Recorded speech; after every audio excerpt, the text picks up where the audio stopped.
Alright, so we're back and let's do this one more time. Please press that like button, subscribe, because this helps me a ton and it helps more people watch the video.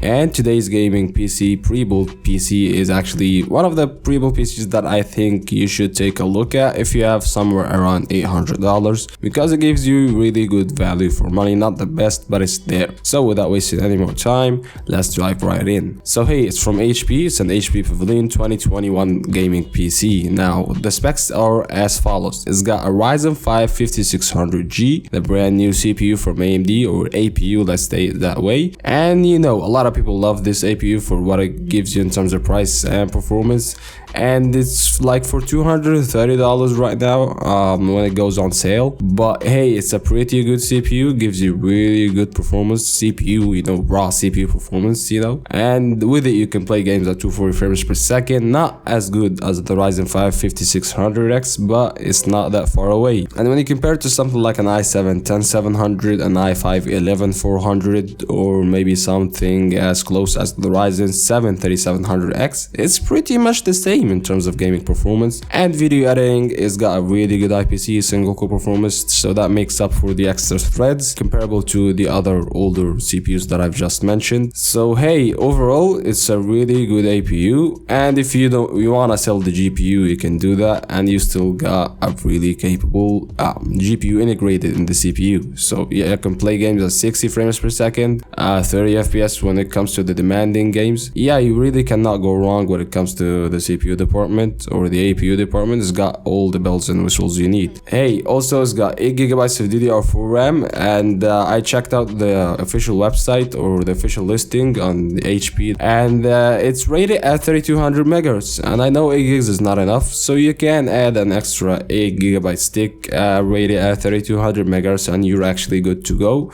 So that might cost you like an extra $30 to $35. It's got, you know, a 256GB SSD. Yeah, this is one of the places where it comes short. Yeah, you need a bigger, you know, space if you have a lot of games. If you're okay with 256 gigs, yeah, it's there. The final piece of the puzzle, or for me the final piece of the puzzle, is the GPU, the RX 5500. Now this graphics card is an OEM GPU, only comes in pre-built PCs. It's comparable to something like a GTX 1650. It's from AMD, gets the job done, plays any game at 1080p 60 FPS. I mean, it can play the latest games like, you know, Far Cry 6, Assassin's Creed Valhalla, and yeah, it will play the GTA trilogy. I'm waiting for that. It's pretty cool. So hey, given the performance for the money you're paying, you're getting a really well-rounded budget PC. It's not the best compared to what you could get a year from now, but hey, it gets the job done. There are other options, of course, like there is someone that had a Ryzen 5 3500 and a GTX 1650 Super. That one is also a really good deal, but hey, it depends on if you want that 5600G or not. If you don't,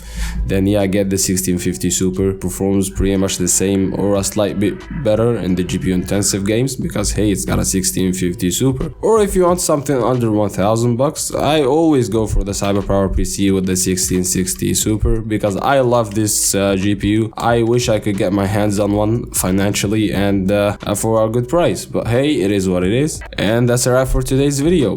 Quick but informative and kind of entertaining. If you like that video, press on that like button. If you want to see more videos of that kind, please help your boy out and subscribe, but most importantly, press on the like. I'll see you in the next one, guys, and peace.